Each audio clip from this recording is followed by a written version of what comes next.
The practice problem for today involves 500 moles per hour of a 40% acetic acid, 60% vinyl acetate feed. The idea here is to use liquid-liquid extraction with water as a solvent until my raffinate phase is 93% pure. Part A says, what flow rate of water will you need if you want to achieve the separation in a single equilibrium stage? So not quite multi-stage yet, but this is going to be an evaluate type problem. And it's evaluate because n is specified as 1, n is equal to 1, and we also have a specification. So we've got x of the diluent in the raffinate phase is equal to 0.93. So to start this solution, I need to draw a process flow diagram. I've got a single stage, a feed coming in, solvent coming in, and some extract and some raffinate, or vice versa, raffinate and extract. Feed is 500 moles per hour, 40% acetic acid, 60% vinyl acetate, and I have some solvent, but I don't quite know how much yet. I'm going to assume that that water is pure water. Now I have to design my process, in other words, calculate the amount of solvent that I need such that my raffinate has 93% pure vinyl acetate. But I don't quite know how much acetic acid or water it has, and I also don't know how much acetic acid, water, or vinyl acetate is in my raffinate, my extract phase. This one is the extract, and this one is the raffinate. All right, so first step is to go to my equilibrium diagram, and maybe let's just go ahead and plot where the feed and solvent lie. I'm going to do that in orange. Solvent is the easy one. Pure solvent is in this vertex. And my feed is 40% acetic acid, 60% vinyl acetate. So that is, let's see, right there. Nope, didn't do that right. So again, I confuse myself sometimes too. 40% acetic acid is this horizontal line right there. And I have to look at this right axis. Think about why I have to use this right axis and not this left axis. It's because my acetic acid numbers are on the right-hand side. So this is 90% acetic acid, 80% acetic acid, so on and so forth, because it's closest to the acetic acid vertex. All right, the first step that would be, that I would have to do is to find the mixing point. And to do that, I would connect the feed and the solvent streams. But the issue is that I can't do a material balance here, and that's because I don't know how much solvent I had. So I don't know the molar flow rate of the mixing point, nor do I know any of the compositions of the mixing point. So I'm stuck. So I'll have to work backwards. I do have some other information, and that is that I have 93% vinyl acetate that I do know. So let's go ahead and find where there's 93% vinyl acetate. It's this little horizontal line down here. And think about what I can do with that. Well, if I know that there is 93% vinyl acetate, then I also know that it must lie on the equilibrium curve because it comes off of a stage. Therefore, I know that this is the point that is the composition. So this is the raffinate. Again, because it comes off of a stage, I know it must be in equilibrium with something. And if I know the composition is 93%, the only place on this equilibrium curve where the mole fraction of vinyl acetate is 93% is right there. So I can use this to calculate the molar amounts of my other stuff. So I know that there must be about 7% acetic acid in this stream, and that doesn't leave much for vinyl acetate. Doesn't leave much for water. Let's say there's only 0.6 there, and we'll say there's 0.01, 1% water.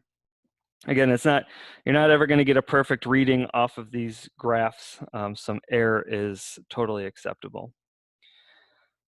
So I know that that is an equilibrium with the extract. I can draw a tie line now. It's going to be very close to the tie line that I already have, maybe a little bit under it.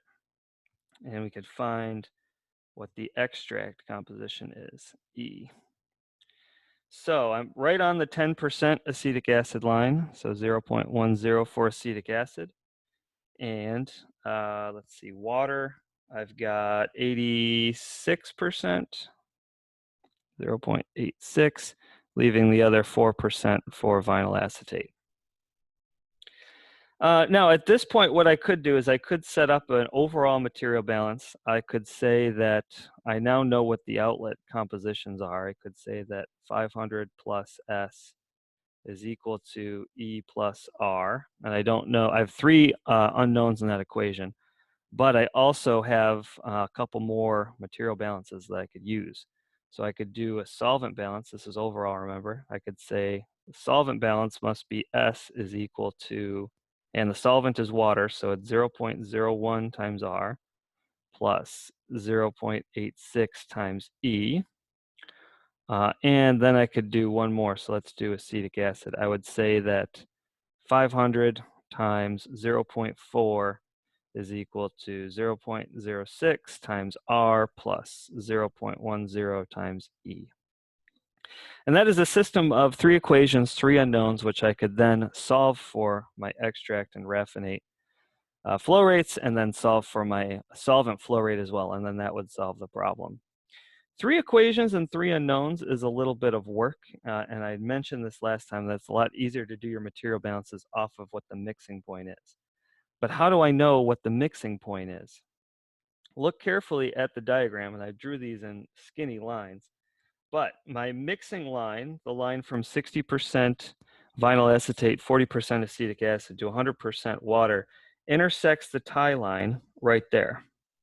Therefore, if my mixing point were right there, the tie line would also go through it. So here, this must be what my mixing point is.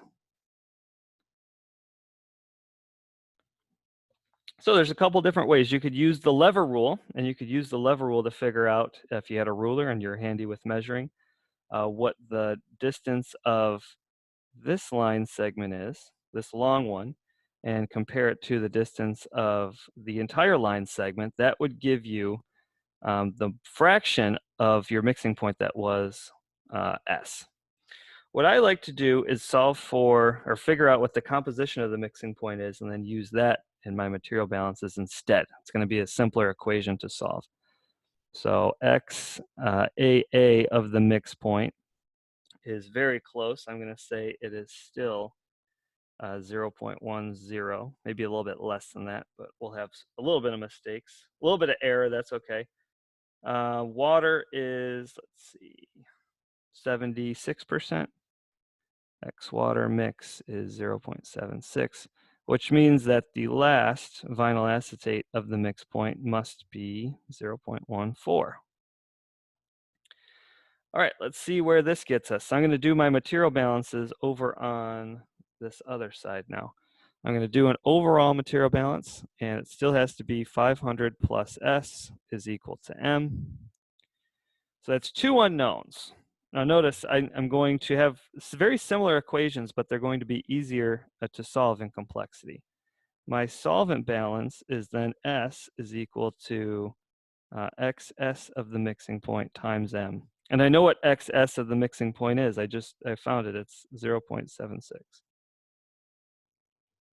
All right, so that's two equations, two unknowns. Practice yourself. Try and solve for this. I'm going to go pause the recording, and I'm going to solve for it too, and I'll come back when we're finished. All right, so I've done one line of algebra here. All I've done is I've substituted S, which is 0.76 times M, in for the letter S.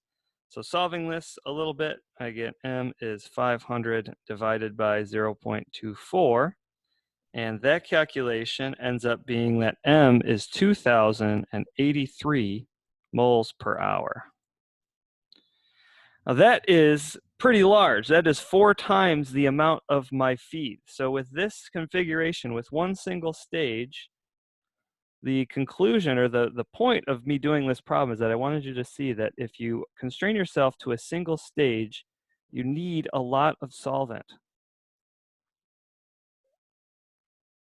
of solvent.